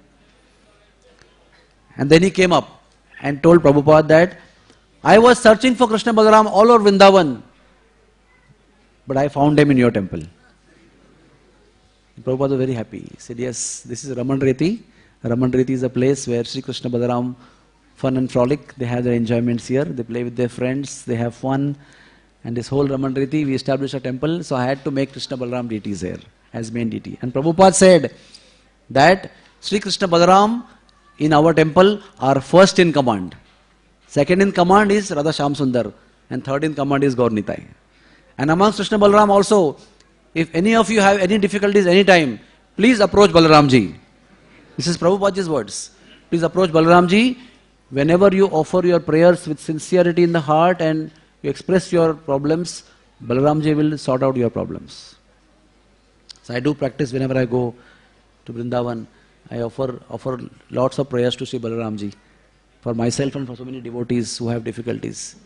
Sri Balaramji is the king of Krishna Balaram temple of ISKCON. Hare Krishna. Sri Balaramji Maharaj ki. Then there is, I told you already about the temple in South Petal of Vrindavan, that is Daoji. Then there is Talwan. Let me now explain to you the beautiful pastime of Dhenukasur Vada. That is where Balaramji killed Dhenukasur. So, Sri Krishna and Balaram were walking, and Balaramji, and that is the place we can read in that chapter when Sri Krishna and Balaram are walking. Sri Krishna is actually using choicest word to glorify Balaramji. All the words I don't remember, but one thing I remember is that, look, all the trees, see how they are studded with fruits and flowers, and because of the weight of the flowers, they are bowing, they are bent down, all the branches have come down, and look, actually all their fruits with love and devotion, they're actually bowing down at the lotus feet of Balaramji. And see, all the trees, they are so much devoted to Balaramji. All the atmosphere is getting enthused just because Balaramji is walking. And the cowherd boys said that, Baldevji, we know you are so strong and so powerful. We have one desire we can express to you. He says, please express. He said that whenever we walk by this place, such beautiful fragrance comes. This fragrance is coming from the fruits of tala fruits. And very close by is Talvan. There are millions of trees there, studded with fragrant, tasty, succulent, beautiful fruits of tal, and we never get it. We only have to satisfy ourselves with the smell. Why? Because there's one demon called Dhenukasur, with so many of his ass friends is staying there, and he is not allowing anybody to go there. And the fruits fall down and get rotten and get wasted, but he doesn't allow anybody to come inside. Can you please allow us to eat those fruits? And that's how they start walking towards that. Baldevji said, yes, I will fulfill your desire. And Baldevji went, and very royally, with all his might, he shook the trees. And he made loud sound, garjana. And all the fruits fell down, and all the cowherd boys went running. They picked up the fruits, started enjoying the fruits, and with a loud sound made by Baldevji, Dhenukasur, who had a habit of sleeping in the afternoon, he woke up. He said, how dare anybody come in? This is given in the scriptures. He was sleeping in the afternoon. So he hit Baldev with his hind legs. He was greatly angry. How dare you can come not only alone, with so many people, and you are spoiling my trees and eating the fruit without my permission. So he started shouting like a donkey, running around everywhere after hitting Baldevji on chest. Then Baldevji lifted Dhenukasur by one hand, holding these two hind legs, whirled him around and smashed him on the ground. Don't think he was killed. Shukdev Goswami had very less time, because Parikshit Maharaj was supposed to die in 7 days. So he told him in short. And that's where Bhagavatam, the story ends. All the tall trees. So what happened is, he smashed him on the ground. First he didn't smash him on the ground. He whirled him and threw him on the tallest tree of tal. And that tree fell down because of the huge weight that came upon it. And that fell on other tree, then that fell on other tree, another tree, another tree. And like, children have that cards, that cards they make, and they snap one card and all the cards fall down in line, and then they keep on watching that for a long time. Like that, all the trees one after another fell down by the smashing of one tree and falling of one tree. And all the fruits also fell down. Everybody started enjoying the fruits. Then Dhenukasur rose again. He grabbed Baldev, took Baldev 1 yojan away by pushing like an elephant. He just, ghaseet ke leke gaya. 1 yojana means 8 miles away. Obviously out of Talavan, very surely. Then Baldev lifted Dhenukasur again and started whirling him and smashed him on the ground on the back. Dhenukasur fainted. He fell unconscious. He had a head injury, bleeding like anything. Still got up with great anger, red eyes. And then he manifested 4 horns on his head by his Siddhi powers. And he started chasing all the Gopa boys. Then all the Gopas became inspired and they became enthused and became angry. All these Gopas also had weapons, and they also carried weapons regularly when they would go. So Sridama hit Dhenukasur with a stick. Subala hit him with fists, mukke mara. Stoka Krishna, he had something like pash, something to bind, and with that he hit him. Arjuna hit him with sharp weapon like missile called Kshepana, like shooting weapon, sharp weapon. And Anshu hit him with kicks. Vishal pressed him down with force by his legs. Tejasvi pushed him by his neck, by head and neck. He pushed him away. Like they all were wrestlers, they were always wrestling. Devaprastha slapped him several times on his face. They also were gutsy because of the company of Krishna Balaram. Varuthapa hit him with a ball which they used to play with. And Sri Krishna came afterwards and whirled Dhenukasur with his legs and threw him on Govardhan mountain. Sri Krishna also came in between, lifted him by two legs, whirled him and threw him on Govardhan, which is very far from there. If on today's date, it is not less than 30 kilometers away from Talwan. And then Dhenukasur was unconscious for 6 hours on Govardhan mountain. Then he woke up, came to consciousness. He lifted Krishna on his two horns and carried Krishna in the sky 100,000 yojanas high. That means 800,000 miles high, and started fighting with Krishna in the sky. Sri Krishna threw him down from 1,000 yojanas high situation. All the bones of Dhenukasur got broken and again fell unconscious. He again woke up and then he went to Govardhan and he uprooted the Govardhan hill and threw it on Krishna.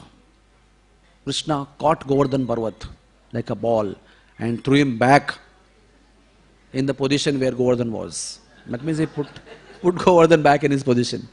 Then Dhenukasur again attacked earth by his legs and caused earthquakes. Like, when you get angry and frustrated, you start hitting the earth with his legs. And he hit Balaram with hind legs again. Then Dhenukasur roared loudly, and with his loud roar, all the Brahmanda into Brahmaloka shook in fear. Earth started trembling and trembling. Then Baladev held Dhenukasur by his hands and smashed him on the ground, on earth again and again. Then Dhenukasur's head broke into pieces. He fell unconscious. And Baladev kept hitting him with fists. And finally, Dhenukasur died. Shri Baladev Bhagavan ki! All these beautiful fights, you may feel why it's so much required. Because otherwise there will be no fun. There will be no fun in description, no fun in hearing. You can go also inside the heart of Dhenukasur, go inside the heart and the main artery he can cut off. Without any efforts. But no, Sri Krishna Balaram come down to please their devotees. So with this all wonderful Santhani case, breathtaking fights, all the demigods are watching in the sky. And immediately after Dhenukasur was killed, they showered flowers. All the Saptarishis and sages and demigoddess started dancing apsaras in the sky and threw flowers on Baldevji. Immediately Dhenukasur assumed a dark-colored Vishnu form, wearing pitambar. Immediately a rath appeared, which had 1,000 wheels, 1,000 flags. Many, many lakhs of associates serving him, moving chamars to serve him. His chariot was bedecked with so many jewels shining. Chariot spread over 1 yojana, 8 miles, running with the speed of mind. Many thousands of ankle bells dingling and dazzling on the chariot that appeared. And in front of everybody, Dhenukasur, who has now left the body of Dhenukasur, the soul ascended in divine body, which is dark colored with four arms and flowers and garlands and wearing pitambar. And where he went? He went back to Golok Dham. Dhenukasur ascended Golok Dham. So immediately question was asked by Bahulashva. How is this? So Bahulashva was explained by Narad Muni that Bali Maharaj, Virochan Putra, Prahlad Putra Virochan, Virochan Putra Bali Maharaj had a son. Many sons were there. One son was Sahasik. And he was very beautiful, very attractive, very strong, very chivalrous. He went with 10,000 beautiful ladies to Gandhamadana mountain. And he was enjoying, and soon when they were enjoying, there was sounds of instruments and sounds of drums and sounds of ankle bells and laughters and this and that. And lo and behold, unfortunately, on that mountain, who was meditating? Durvasa Muni. Gadbad ho gaya. So Durvasa Muni was that time in too much austerity and become too weak and old. Long white beard he had. He got disturbed and he came out holding a stick and he saw this Sahasika enjoying with 10,000 women and making noise in this very beautiful and peaceful place. So he said, "You fool, you are enjoying like a donkey here with so many women, you will become a donkey yourself." And instantly he became a donkey. You can imagine a very beautiful person, very handsome, strong, arms, and crown and jewels and so many women around, and suddenly you become a donkey. How does it sound? Very, very. So he became very humble immediately because he understood that he has become donkey now.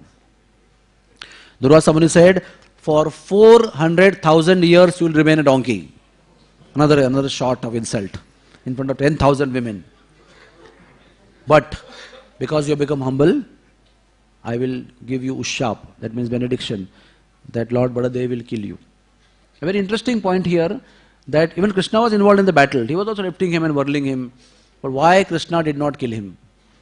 Any guess? Because Narasimhadev had promised Prahlad that 21 generations of your own family will be protected by me. So, Prahlad's son Virochan, Virochan's son Bali, Bali's son Sahasik. So in the same line, same family. So he got him killed by Balaramji Maharaj. Shri Baladevji Maharaj ki jai. So in Talwan there is a beautiful Baladev temple, and where finally Dhenukasura was killed, there is a pond called Balabhadra Kunda. Then we go to Nandagaon, a very beautiful place. They always say, पूरे परिवार का दर्शन है, बाहिने side में बड़े भैया के पास में बाबा खड़े हैं, छोटे भैया के पास यशोदा माई खड़ी है, और उसके बाजू में क्योंकि ससुराल में खड़ी है राधा रानी भी खड़ी है बाजू में. Very beautiful darshan. Whenever you go there, you see Sri Krishna Balaram standing so gorgeously, so graciously, playing their flutes, wearing their pitambars, and of the same dark color. So in scriptures it is explained why they are both dark color. Because we explained that he is a color of spring cloud, very fair in color. Because in Braj Bhumi is a Madhurya Bhumi, where everything is so intense. Everything. So our dear Radhanath Maharaj told me long back, everything is very intense in Vrindavan Dham. Your tests are very intense, your pains are very intense, and your happiness and your bliss also is very intense. Sadhana is intense, the mercy is intense, everything is intense, because Sri Krishna and Balaram live there and give you Shuddha Bhakti there in a very concentrated and intense form. That's why everything is intense over here. So Sri Krishna and Balaram, when they live together in Vrindavan, Baladev becomes intensely absorbed in Krishna's thoughts, Krishna consciousness. So he becomes Krishnamay. So full of Braj Bhumi, wherever you go, wherever there is Balaram's deity, it is dark in color. Another bhav in that is, one is he is Krishnamay, second is that he is in Vatsalya bhav also. Because he knew everybody who came to kill Krishna, they had 2-3 signals by Kamsa. The dark color boy, wearing peacock feather and playing flute. So to protect Krishna also, he would assume dark color, so that Kamsa's people would get confused between the two. It is explained in Srimad Bhagavatam in 10th canto that there were some questions raised by Brijvasis sometimes. So our dear Nandan Shastri, Devaki Nandan Shastri Goswamiji of Nandagaon, was a great Pandit of Bhagavatam. You can tell any shloka of Bhagavatam from anywhere, and he would continue whole Bhagavatam after that. Like that his knowledge was there. He was the only personality who Ramesh Baba would make him sit on the same Vyasasan amongst the Brijvasis. He was so learned and so loving, such a sweet Brijvasi he was. So he started quoting immediately shlokas in which Sri Krishna Balaram, and not only Sri Krishna Balaram, but many, all the cowherd boys, also playing flutes and herding their cows. So he gave praman from scriptures that it is also bona fide that Sri Krishna and Balaram both played flutes. Another reason why he was a black, because Mother Yashoda would dress them equally. Same dhoti, same kurta, same flute, and same sweetmeats, and everything same, so that they should not fight. So any toys, anything they would bring, they would not fight because they would be provided with same things equally. That is why they look similar. But if you see very closely, Balaramji is little taller and he has little different face than Krishna. And Krishna looks little smaller in face and Balaramji looks little elder in face. And because Balaramji is elder, he stands next to Nanda Maharaj, and Krishna is younger, so he stands next to Yashodamai. And it is said that because Krishna is small, Krishna also is served on plate, and one and a half plate is served to Yashodamai. And then Sri Krishna sometimes eats from his plate and sometimes from mother's plate. And some things mother also feeds him by her own hands. And Baldev stands next. It's a very beautiful stories in Nandagaon, how they would come from herding cows and how Mother Yashoda Nanda Maharaj would so eager to see Yashoda Mai would always, her eyes and filled with tears and a breast dripping with milk, constantly going up and down, seeing from the window whether sun has come down or not, whether my dear children have come back or not, why sun is taking so long time to set now. So he would go again and again, back and forth, back and forth. And finally the sun would set down and rays would come from the window inside the house, and she would not wait upstairs, she would not be able to hold her upstairs. She would tell her husband and everybody, come down, we'll receive Krishna down only. There's a place called Nanda Baithak. And in Nanda Baithak, in Hare Kadamba, Krishna will play flute and gather all cows, and they would sing and dance and come. And they would run in the lap of Nanda Maharaj. And Krishna would sit on right lap and Balaramji on left lap. And a very typical picture is there, their both legs are like this. Krishna's right leg and Balaramji's left leg are crossing on the lap of Nanda Maharaj. And they both are telling, today what happened, and both of them are very eager in narrating, and everybody is listening. The beautiful experiences of Krishna Balaram with cowherd boys while herding cows in the forests of Vrindavan. And then after hearing for long time, sufficiently giving the ear to the children, they would go. So what lesson we should learn from this? All our parents who have young children, when they come from playing, when they come from school, please give them a patient hearing, whatever they have to say. Whatever they have done today, whatever it may appear nonsense, insignificant, irrelevant, unimportant to all the parents, which doesn't do any relevance in the business or the goal of life. Still it is mandatory to listen to the children fully till they are satisfied. After they hear, then you can do your duties. So like that, they would first sit down there. Before even doing anything, they would jump in the lap of Nanda Maharaj and just go on talking. When they are satisfied, then they would lift them up and take them on the top of the mountain, and then all the bathing and singing and buttermilk and sweet meats and sandesh, everything will come afterwards. First they want to speak so many things, what happened today this happened, that happened, and the coward boy will speak in between, yes, today he killed Dhanukasur, today he killed this one, that one. And then they would have a lot of noise and description, and then Mother Yashoda will look here and there to coward boys and to him and Krishna and Balaram, and then they would go up. Then we go to a beautiful place called Unchagaon. Unchagaon is place of Lalita Devi, and there is a Balaram temple. You will wonder why there is Balaram temple there. Because Lalita Devi were very close friends with Revati. And when Revati got married with Baldevji, by that pulling down, then she brought her husband to Unchagaon. And she stayed there with Lalita. And it's a beautiful residence. And that's why there is a beautiful temple with Baladevji and Revati in Unchagaon. Then there is a temple of Dauji in Gokul, where Sri Krishna and Balaramji was born. By the way, I forgot to mention to you, there is a place near the bank of Jamuna where Jagannath Mandir is there in Gokul. Anybody have visited? That is the actual place of birth of Balaramji. In that Jagannath temple, where that location is, where Jagannath temple is built now, that is the place where Baldevji appeared from the womb of Rohini. And in Gokul is a beautiful darshan. Again, big Balaramji standing in the center with Varuni in one hand, with Varuni in left hand and right hand raised. And then there is on lower level Nanda Maharaj and Yashoda in Gokul. And below that there is one cradle. In the end, swinging is Sri Kanhaiya Ji in the cradle. That is the darshan of, that is where the Pujari tells you, sit down here and say ha ha ha ha ha, abhi haso, sab log haso, ha ha ha ha ha ha.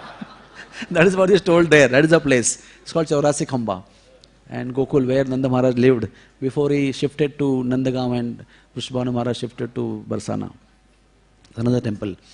Then there is a beautiful place called Bhaten. There is Choti Bhaten and Badi Bhaten. When you go from Nandagaon to Koshi, on the way to Jauvat, there is a place called Bhaten. We went this time on exploration yatra.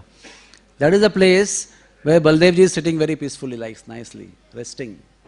And that place is called as Bhaten because Baldevji, after herding cows, sat there resting.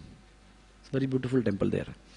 Then another temple is there called Dhoka Dauji. I'm sure you must have seen Dhoka Dauji. How many of you have seen Dhoka Dauji? Oh, very few. You must go and see that temple. This is on the Govardhan. Just little beyond Govind Kund, when you go towards Parikrama, when you continue your Parikrama, after you have darshan of Govind Kund and the closest Govardhan darshan, you walk ahead. Then little bit, in few minutes you come across a pink temple right on the Govardhan mountain, where you cannot go inside the temple, but a very big pink temple. The story behind the temple is, Sri Krishna was performing his spring pastimes, and in spring pastime he performed Ras Leela. And when he was performing Ras Leela, some people say through the tears that flew from the eyes of Krishna and gopis, and some people say the Sweda, that is the, actually both are true, the divine sweat that came out of the body of gopis and Krishna, they got collected and Chandra Sarovar was formed. And when this Ras Leela was in full swing, the demigods gathered in the sky, Indra played a drum and all the demigods started playing their drums, but they couldn't match with the symphony that Krishna exhibited. But their symphony was ankle bells and bangles that they were wearing. And they couldn't match, but still they accompanied them. And this divine Ras Leela was being observed by Baldevji from the top of Govardhan mountain. And when he was observing that, he realized that if they see me, then Krishna will become embarrassed, because I am his elder brother, he is my younger brother, and he'll stop his Ras Leela. So not to disturb Krishna, he bowed down. And in the bowed down, almost hiding position, he was observing that pastime of Ras Leela of Krishna during springtime. That's called a Vasanti Ras. And while Vasanti Ras was being performed, Baldevji observed it and he became stunned with ecstasy. That is one of the 8 symptoms of ecstasy is stamba. He became stunned, he became like a rock, immovable. And that temple is Baldevji in that position of bowing down. Dhoka means to bow down. And that is the place where Baldevji bowed down and observed the Ras Leela of Krishna. So that's why it's called as Dhoka Dauji temple or Govardhan. So Sri Baldevji's pastimes are unlimited. They are divided into, some pastimes are in Vrindavan, some pastimes are out of Vrindavan. But with the time constraint, we will narrate one very beautiful pastime. That is, in Bhandiran also, there is one temple of Baldevji. All of you must have seen, near the Venu Koop, where the Krishna dug the well and took bath after killing Vatsasur. Just in front of that, there is beautiful Baldev temple, because in Bhandirvan, Baldevji killed Pralambasur. They had game in such a way, they made 2 teams, and Krishna's team and Balaram's team, they were playing, and they made a rule that whoever will win, the losing team will carry them like a horse and give them a round. So there, Baldevji Baldevji was being carried by the demon Pralambasur in the guise of a coward boy. And Krishna was being carried by Sri Dama. And then Baldevji was carried very, very, very far beyond the decided area. And suddenly the demon, because Baldevji assumed a very heavy situation, he became very heavy, as powerful. And then he couldn't anymore carry him. And then he became so big, the demon manifested his original form. His head was in the skies and clouds. So Baldevji hit him with his fist on head. And like Indra attacks a mountain with his thunderbolt, and thunderbolt cracks and lava comes out like Jwalamukhi, like that, the head of the demon Pralambasur broke, and then he died in Bhandirvan. So there's a deity of Baldevji in Bhandirvan, and Pralambasur is lust personified and desire for personal gain and honor, which is destroyed by Baladev. And before I explain to you Dhenukasur is gross material intelligence and ignorance about spiritual knowledge. Baladevji, by his great mercy, removes gross material intelligence and gives you spiritual intelligence, as we explained earlier. And he also removes the ignorance of spiritual knowledge and bestows us spiritual knowledge. Srila Prabhupada said, if we glorify Balaramji morning and evening, everyone will become great devotees of Krishna and life will become successful. Attaining the lotus feet of Sri Radha and Krishna is possible only by the mercy of Sri Balaram. Balaram is a friend of the most fallen and wretched. Entry in Brajras is possible only by the mercy of Balaram. These are all statements of Srila Prabhupada. Then comes a beautiful pastime of the bodily prowess of Balaramji, that Duryodhana's daughter Lakshmana was Upavar, marriageable age. And Duryodhan set up her Swayamvara, where he called all the beautiful princes from many countries, and they were desirous to get the hand of Lakshmana. And Lakshmana, decorated beautifully, was standing, and she was supposed to choose her husband. And there comes suddenly the son of Krishna and Jambavati, Samba, very chivalrous, very beautiful, very handsome, and somehow Lakshmana didn't have that desire to choose him as a husband, but somehow he had fallen in love with Lakshmana one-sidedly. So he came straight in the assembly. Before she even started choosing, he picked her up, lifted her up, put her in chariot, and he ran away. That is allowed in Kshatriyas, not today, by the way. In Kshatriya times, when people are real Kshatriyas and chivalrous, and they were doing all the other duties of Kshatriya Dharma, they were allowed by their prowess to pick up on their, on the point of their own strength. They can pick up. Like Sri Krishna lifted Rukmini and put her on the chariot, and very graciously, like a lion lifts a deer in the middle of many jackals, he lifted very graciously and took her away. Like that, Samba came and lifted Lakshmana and took her away. And all the Kurus were surprised. They were like wondering, Hari, what happened in front of our eyes? This boy has taken away our daughter against her will. Bhishmadev came, Arjuna came, Duryodhan came. They were all Kurus, So Bhishmadev said, we must attack this boy and arrest him, but do not kill him, because now our daughter Lakshmana is touched by him. Now she can't be married with anybody else. Now she has to marry with him only. So you can punish him, arrest him, but don't kill him. And immediately all the Maharathis, 6 of them were chosen in the leadership of Karna, and they all ran behind Samba and told him, Savdhan, Samb, fight with us. Typical Mahabharata, So Samba turned. He was also chivalrous. When any Kshatriya, Prabhupada says in this description, any Kshatriya is challenged by anybody, whether one or more, he will not run away. He will fight and lay his life down, but not run away. So he turned and he fought so chivalrously that all these 6 Maharathis, one of them was Karna, one of them was Duryodhan, they all were defeated by him. He just shot arrows like rains on them. They were so much overpowered and overwhelmed. They just couldn't fight with him one-to-one, because before they were fighting one-to-one, and each one of them, whenever they confronted him, he just defeated them. They had to go behind. Then they decided that now he cannot be controlled by one person. So they all 6 of them gathered and attacked him. One of them killed his chariot. One of them killed his charioteer. One of them broke his chariot, made him chariotless. One of them, Karna specifically, broke his string of the arrow, of the bow. And because he was still fighting very chivalrously, so all the 6 Maharathis were glorifying, Jai, Jai, beautiful, beautiful. They were actually testing him. How? Because anyway he's going to get married with my daughter, let me test how strong he is. And he really proved his worth. They were really happy. But still, they arrested him, separated from Lakshmana, and put him in the jail, in a seclusion, Nazar Kaid. And news went to Mathura, I think Dwarka, sorry. And everybody became, Narad Muni actually went, Narad Muni went to Dwarka and told the news how Samba was arrested, out of the rule, breaking the rules of law, unjustifiably they arrested him. So everybody got so angry. Ugrasen said, right now we get our army. What do these Kurus think of themselves? We'll just go and destroy them. In the leadership of Krishna and Balaram will go and destroy them. And the army also gathered. But Baladevji, in a very peaceful personality, he said, well, it doesn't take much to start a war. Little small thing, a war can erupt. But that's not a solution for everything. I will try to prevent this war because we are relatives. Kuru Vamsha and Yadu Vamsha are relatives. Somehow many marriages and relations are already there.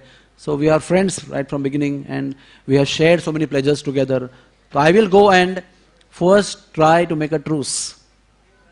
So he went with Brahmanas, with paraphernalia to get married, everything together, with army, everything together. Because he thought in case they agree, then we can get the marriage also done there only. If they don't agree, we'll fight with them. So even war, all encompassing preparation. So he went and he didn't enter Hastinapur. He put his camp at outskirts of Hastinapur and sent Uddhava with the message. And as soon as Uddhava went, everybody stood up and they received Uddhava with so much of love. And he said, Balaramji has come at outskirts. Everybody just ran from inside Hastinapur to outskirts. Duryodhana, Arjuna, Bhishmadev, Drona, Karna, everybody with garlands and ornaments and food and sweetmeats and all paraphernalia, padya. They worshipped Balaramji and they glorified him and praised him. And then Balaramji, after all this reception, stood up and he said with grave voice like thunderbolt, everybody was silent, he said, Samba stole Lakshmana and he was going away and 6 of you fully armed attacked him and unjustifiably fought with him together and have kidnapped him. King Ugrasen, by whose order even Indra is scared, Indra followed the instructions. King Ugrasen has sent an order, immediately release Samba and Lakshmana and get them married. This is the order of Yadu King, King Ugrasen. Please follow the order of King Ugrasen immediately and release Samba instantly. As soon as Balaramji said that, Duryodhan and all the Kurus became very angry. They started speaking all nonsense. They said, you Yadus are actually cowherds. We have bestowed upon you royal insignia. We have given you all these powerful things and you are enjoying our leftovers and you have become so puffed up. You need to be subdued. And they all spoke nonsense. Long paragraph is there where they spoke very harsh word, angry, giving anger to Balaramji, and they just left and went Hastinapur. So Hastinapur, then when they went, Balaramji got very angry. His eyes became like red coal. He was looking like he would destroy the whole universe instantly. He raised his plow immediately. He called for a plow and appeared in his hand, and that time he looked like Kal personified. And he hit the plow on the ground and uprooted whole Hastinapur from earth. We children play that map game, Maharashtra, Andhra Pradesh, and they lift one Maharashtra and they put it Maharashtra in place and they make India like that. Huh? So easy to pick up Maharashtra and Andhra Pradesh and Karnataka. Balaramji, by with unlimited strength, uprooted whole Hastinapur from the face of the earth and hung it in the sky, and he was rushing with speed of the wind to put that whole Hastinapur in the Mother Ganga. Prabhupada explains that Mother Ganga and Jamuna actually are same. Whatever manifests there is Jamuna, but actually is Ganga only. So he ran with Hastinapur on his tip of his hull to drown it in Ganga. And you can imagine what must have happened in Hastinapur. Everybody was there in Hastinapur. Bhishmadev, Drona, Arjuna, all Kauravas, they were all the old and youngs and wives, and everybody was running, shouting. There was a big chaos. Save us, Trahimam, please save us. So Arjuna and Duryodhana and all company became incensed. They said, my God, Baldev is going to drown us in Ganga en masse together. What to speak of Lakshmana and Samba? So they all came running, and what they did? They put Samba in front, Lakshmana behind, and all Kurus lined up behind.